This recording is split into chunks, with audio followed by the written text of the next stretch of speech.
शेतकरी मित्रांनो, पंचगंगा तूर ही आपली फायनली तयार झालेली आहे. आता याचा ॲव्हरेज किती लागला, त्याच्यानंतर आपल्या शेतामध्ये ग्रीन गोल्डसुद्धा आहे. 2-2 एकराचे 2 प्लॉट आहेत. हे व्हिडिओच्या माध्यमातून आज पण आतापर्यंत पाहतच आलात. तर या तुरीला ॲव्हरेज नेमका किती लागला आणि ग्रीन गोल्ड 100ला ॲव्हरेज नेमका किती लागणार, याविषयीचा हा व्हिडिओ आहे. तर आपल्या पंचगंगा तूर ही फायनली तयार झालेली आहे, तर त्याविषयी व्हिडिओ आपण हा बनवत आहोत. तरी व्हिडिओ शेवटपर्यंत नक्की पहा. तर वेळ वाया न घालवता लगेच आपण व्हिडिओला सुरुवात करू. तर चला शेतकरी मित्रांनो नमस्कार, स्वागत आहे तुमचं हजारी फार्म आपल्या शेतकरी यूट्यूब चॅनलवरती. आज आपली फायनली पंचगंगा तूर ही लिहिली आहे, तर तिचा ॲव्हरेज नेमका किती लागला या उद्देशानं बनवलेला हा व्हिडिओ शेवटपर्यंत नक्की पहा. अतिशय इन्फॉर्मेटिव्ह व्हिडिओ होणार आहे. आणि ग्रीन गोल्ड 100 ही आपली सोंगणी करून तयार होण्याच्या मार्गावरती आहे. जवळपास 4 ते 5 दिवसांनी ते सुद्धा तयार होणार आहे. तर आता तिचा एक सेपरेट व्हिडिओ आपण बनवणार आहोत आणि पंचगंगाचा एक आज सेपरेट व्हिडिओ आपण बनवला की किती उतारा आणि किती ॲव्हरेज आपल्याला याच्या माध्यमातून निघालेला आहे.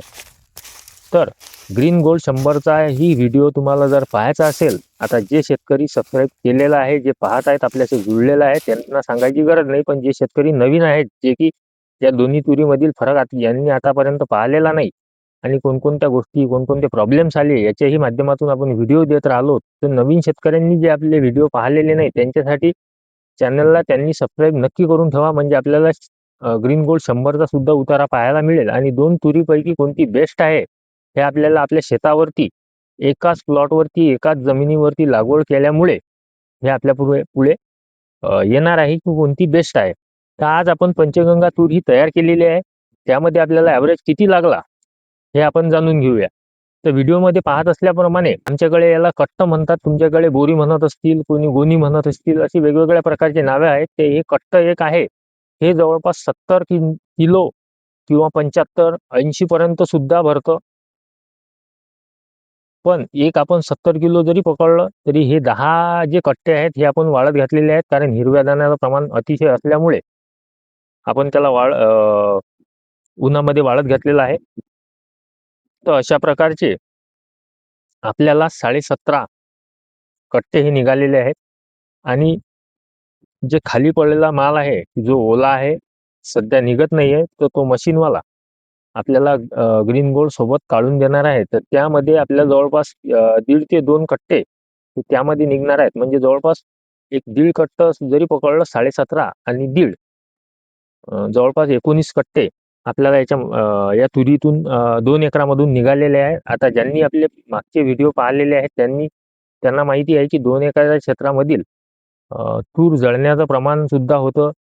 त्यामध्ये जास्त पावसामुळे जो डाबरीचा भाग आहे तो पूर्णपणे गेलेला होता, हे पाहिलेलं आहे. पण एक आपण 2 एकराचा ॲव्हरेज पकडूया, कारण आपलं ग्रीन गोल्डमध्ये सुद्धा जळण्याचं प्रमाण होतंच. त्याच डाबरीमध्ये ग्रीन गोल्ड सुद्धा जळालेली होती. तर एक आपण ॲव्हरेजमध्ये 2 एकराचं क्षेत्र पकडूया आणि एक 19 कट्टे आपल्याला झाले असं आपण पकडूया. आणि असं जर एक आपण कॅल्क्युलेशन काढलं तर आपण जवळपास 70 किलोचं जरी एक कट्ट पकडलं तरी 19 गुणेला 70, तर आपलं ॲव्हरेज उत्पन्न हे 13 क्विंटल 30 किलो निघतं. त्यामध्ये आपण एक 13.5 क्विंटलचं ॲव्हरेज आपण पकडून चालू आहे. तर एक 13.5 क्विंटल हे 2 एकरामध्ये आपल्याला उत्पन्न झालेलं आहे. म्हणजे जवळपास पावणे 7 एकरी, पावणे 7 म्हणजे 6 क्विंटल 75 किलो हे उत्पन्न आपल्याला पंचगंगा तुरीतून मिळालेलं आहे. याच्यात खोटं अजिबात नाही, कारण आपण शेतकरी आहोत आणि शेतकऱ्यांनाच माहिती देत आहोत. त्यामुळे प्रामाणिक माहिती जाणं हाच आपला एक उद्देश आहे फक्त, की खरी माहिती आणि प्रामाणिकपणे माहिती जाणं हाच आपला उद्देश आहे. कारण की आपण एक कोणत्याही कंपनीचे ॲडव्हर्टाईज करत नाही आहोत किंवा आपल्याला पिकली 8 क्विंटल आणि सांगतो 12 क्विंटल, अशा प्रकारचा कुठलाही उद्देश आपला नाही आहे. जे आहे ते तुमच्या समोर आहे. 6 क्विंटल 75 किलो एकरी पंचगंगा तुरीचा ॲव्हरेज आपल्याला लागलेला आहे. आणि ग्रीन गोल्ड निघाल्यानंतर 4 ते 5 दिवसामध्ये आपल्या समोर व्हिडिओ येणार आहे.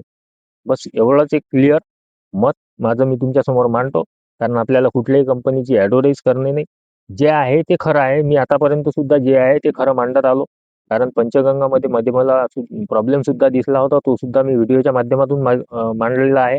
आणि ग्रीन गोल्डमध्ये ग्रीन गोल्डच्या आणि पंचगंगाच्या ह्या चांगल्या गोष्टी आणि खराब गोष्टी ह्या मी दोन्ही आपल्या व्हिडिओच्या माध्यमातून तुमच्यासमोर मांडलेल्या आहेत. जे सबस्क्रायबर आहेत त्यांना माहितीच आहे आणि जे नवीन असतील त्यांनी चॅनलला सबस्क्राईब नक्की करून ठेवा.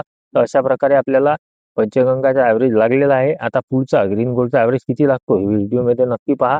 त्यासाठी चॅनलला सबस्क्राईब करून ठेवा. व्हिडिओ शेवटपर्यंत पाहिला त्यासाठी मनापासून धन्यवाद.